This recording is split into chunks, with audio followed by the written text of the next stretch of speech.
ஸ்ரீராம ஜெயம், ராமகாவியம், ராமாயணம். தெய்வ திருமுருக கிருபானந்த வாரியார் சுவாமிகள். அசோகவனத்தை அழித்தல். அனுமார் பிராட்டியாரிடம் விடைபெற்று கொண்டு புறப்பட்டார். நாம் வந்து திருடனை தேள் கொட்டியது போல் வெறுமையாக திரும்பி போவது நன்றென்று. அந்த அசோகவனத்தை அழித்தால் அரக்கர்கள் வருவார்கள். அரக்கரை அழித்தால் ராவணன் வருவான். அவனைக் கண்டு உரையாடி மீளலாம் என்று கருதினார். வானோங்கி வளமோங்கி செலுத்திருக்கின்ற பூமரங்களையும் மாமரங்களையும் வேரோடு அழித்து பிடுங்கி வீசினார். சில மரங்களில் தூக்கணாங்குருவி கூடு கட்டியிருந்தன. அம்மரங்களை பிடுங்கி வானிலே வீசிய போது அக்குருவிகள் கூட்டுடன் ஸ்வர்க்கத்தை அடைந்தன. புண்ணியம் செய்தவர்கள் கூண்டுடன் கைலாசம் போவார்கள் என்பது பழமொழி. இங்கே இப்பொழுது அனுமார் சீற்றத்துடன் செய்த செய்கையே குருவிகளுக்கு கூட்டுடன் சொர்க்கம் கிடைத்தது. அவர் கருணையோடு அருளியிருந்தால் என்ன கிடைக்காது? மாருதி ஓர் ஓம மண்டபத்தை பிடுங்கி இலங்கை மீது எரிந்தார். அதனால் அரக்கர்கள் பலர் மாண்டார்கள். காவல் செய்கின்ற தேவர்கள் ராவணனிடம் ஓடி வணங்கி, மன்னர் பெருமானே, ஒரு வானரம் வந்து அசோகவனத்தை முற்றிலும் அழித்துவிட்டது என்று கூறினார்கள். ஆதித்தனும் நுழையாத அசோகவனத்தை ஒரு குரங்கு அழித்தது என்று மூடரும் மொழியார். நீங்கள் என்ன கனவு கண்டீர்களா என்று தோள் குலுங்கச் சிரித்தான் ராவணன்.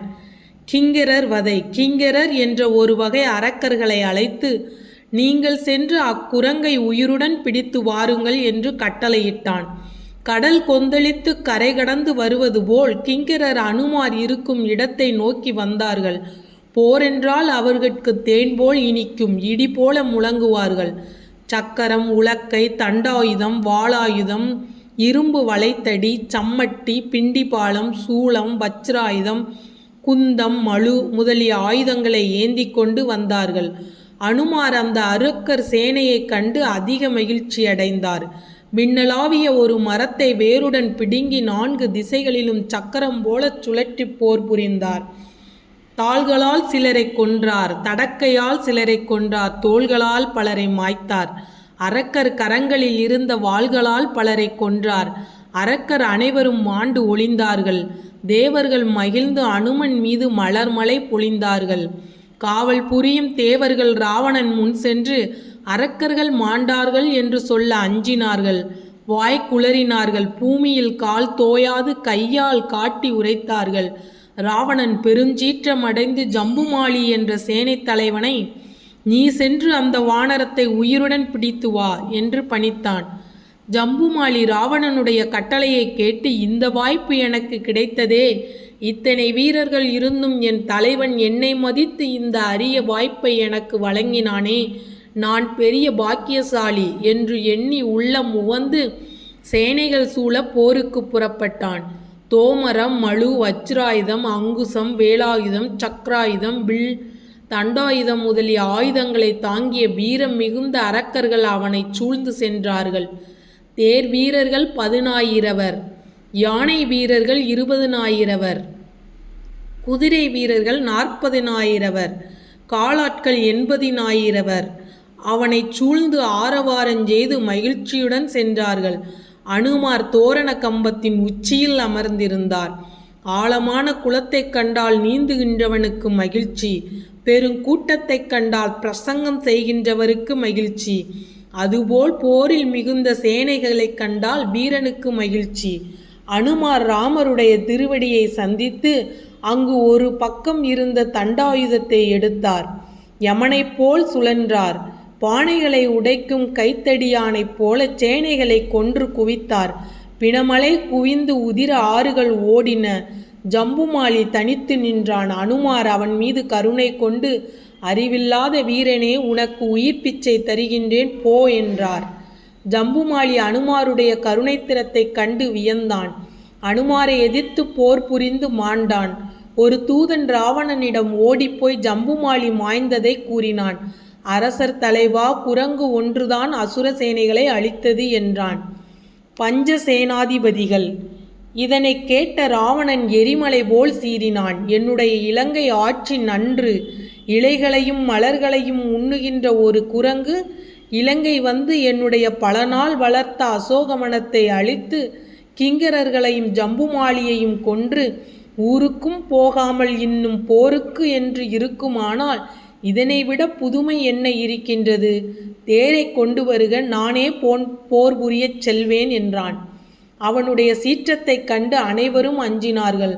அப்போது பஞ்ச சேனாதிபதிகள் விருட்பாட்சன், யூபாட்சன், துர்த்தரன், பிராசன், பாசகர்ணன் என்று பேருள்ளவர்கள் ராவணனை பணிந்து, எங்கள் தனிப்பெருந்தலைவா, ஓர் எறும்பை கொல்ல மாவீரன் தண்டாயுதத்தை தாங்கி புறப்படுவது போல் ஒரு குரங்கை கொல்லப் போவது தங்கள் வீரத்துக்கு இழுக்கல்லவா?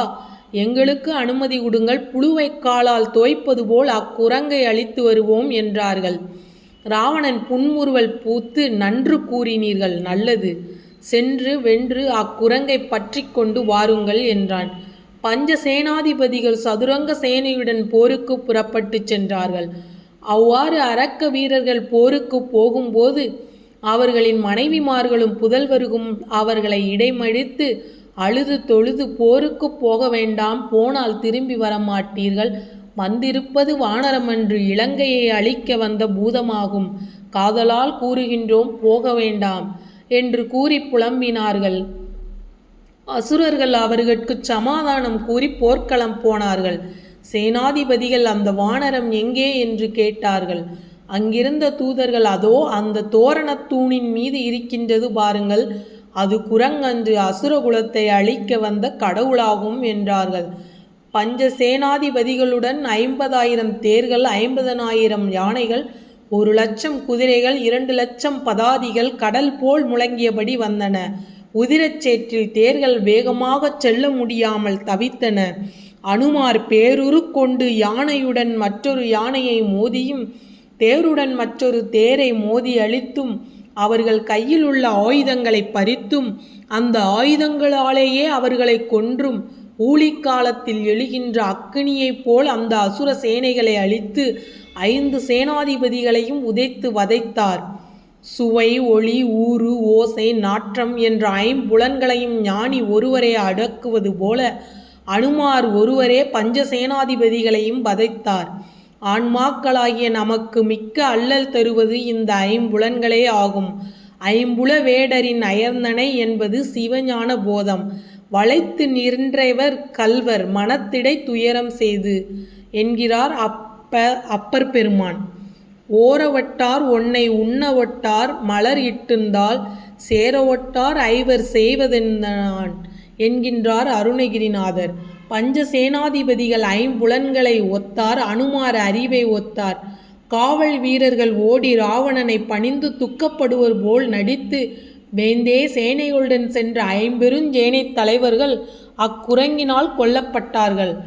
அந்த வானரம் சோம்பி இருக்கின்றது என்றார்கள். அச்சகுமாரன். இலங்கை முழுவதும் மாதர்களின் அழுகை ஒளி நிறைந்தது. மகன் மாண்டான் என்றும் மணவாளன் மாண்டான் என்றும் உடன் பிறந்தான் இறந்தான் என்றும் அரக்கியர்கள் வாய்விட்டு அழுதார்கள். பரமபதிவிரதையாகிய சீதாதேவி ஒருத்தியை அளவைத்த பாவம் இன்று இலங்கையே அழுகின்றது. பஞ்ச சேனாதிபதிகள் மாண்டார்கள் எனக் கேட்ட ராவணன் பெருஞ்சீற்றத்தை அடைந்தான். மீண்டும் தானே போருக்கு ஆயத்தமானான். அப்போது அவனுடைய கடைசி மகன் அச்சகுமாரன், தந்தையே வந்தனம் புரிந்து, நான் ஒருவன் இருக்கின்றேன் என்ற எண்ணமே இல்லையா? இந்த வாய்ப்பை எனக்கு கொடுங்கள். தூணிலே இருந்து வந்த நரசிங்கனே என்றாலும், உலகை ஒரு பந்து போல தன் தந்தத்தால் தூக்கிய வராகமே ஆனாலும் நான் கொல்லவல்லேன். என் ஆற்றலை உலகம் அறிந்து பாராட்டும். எனக்கு கட்டளையிடும், ஒரு நொடியில் குரங்கை பற்றி வருவேன் என்றான். ராவணன் மகனை மார்புறத் தழுவி விடை கொடுத்து அனுப்பினான். அச்சகுமாரன் தேரில் ஏறிய போது அவனுடன் 12,000 இளம் புதல்வர்களும் மந்திரிகளின் மைந்தர்களும் சேனைத் தலைவர்களின் மைந்தர்களும் வேறு வேறு பதவியில் உள்ளவர்களின் மைந்தர்களும் ராவணனுக்கு தேவமார்களின் வயிற்றில் பிறந்தவர்களும் 4,00,000 இளம் வீர குமாரர்கள் அச்சகுமாரனை சூழ்ந்து சென்றார்கள். இவ்வாறு செல்லுகின்ற மைந்தர்கட்கு பின்னே காகங்களும் கழுகுகளும் பேய்களும் அந்த அரக்கர்கள் எண்ணில்லாத காலமாகச் செய்து வந்த தீவினையும் தொடர்ந்து சென்றன. போர்ப்பறைகள் முழங்கின. மாதர்களின் அழுகை ஒளியும் போர்ப்பறை ஒளியும் எங்கும் முழங்கின. ராக்கதர்கட்கு இடத்தோள்களும் இடக்கண்களும் துடித்தன. தோரணத்தூணின் உச்சியில் அமர்ந்து ராம் ராம் என்று ஜபித்துக் கொண்டிருந்த அனுமார் அட்சகுமாரன் சேனைகள் சூழ வருகின்ற காட்சியைக் கண்டார். இவர் இந்திரஜித்தோ ராவணனோ என்று ஐயுட்டார். பல தலைகள் இல்லாமையால் ராவணன் அல்லன், இவன் மிக்க இளமையாக இருப்பதனால் இந்திரஜித்தும் அன்று. இன்று நமக்கு நல்ல வேட்டைதான் என்று எண்ணினார். அந்த சேனைகளை நோக்கி தன் அழகிய தோள்களை நோக்கி ராமபிரானை அகக்கண்களால் நோக்கி தொழுதார். அட்சகுமாரன் அனுமாரை பார்த்து அலட்சியமாக தோள் குலுங்க நகைத்தான். இந்த சிறு குரங்காய் இத்தனை வீரர்களை கொன்றது என்று கூறினான். அட்சகுமாரனுடைய சாரதி, ஐயனே, இதனை குரங்கென்று அலட்சியமாக நினைக்க வேண்டாம். உங்கள் தந்தையாரை வாளால் கட்டி அடக்கிய வாளியும் குரங்குதானே, வீரம் எங்கெங்கோ இருக்கும் என்றான். காய்ந்து உலர்ந்த புல்வனத்தில் கனல் நுழைந்தது போல் அனுமார் சேனை கூட்டத்தில் நுழைந்து அவர்கள் ஏந்தியிருந்த ஆயுதங்களை பிடுங்கி அவற்றினாலேயே அவர்களை கொன்று அழித்தார். அத்தனை பேர்களின் உயிரை பற்றி கொண்டு போக யமனுக்கு 1000 கோடி தூதர்கள் இருப்பர் போலும். அரக்கர் சேனைகளை அழித்துவிட்டு அட்சகுமரன் தேர் மீது தாவி குதித்து அவன் வில்லை பறித்து நிலத்தில் இட்டு தமது பாதத்தால் தேய்த்து கொண்டார். அப்படி தேய்த்து கொன்றவர் உலகம் தேய்ந்து அழியினும் தேயாத மாருதி என்று உணர்க.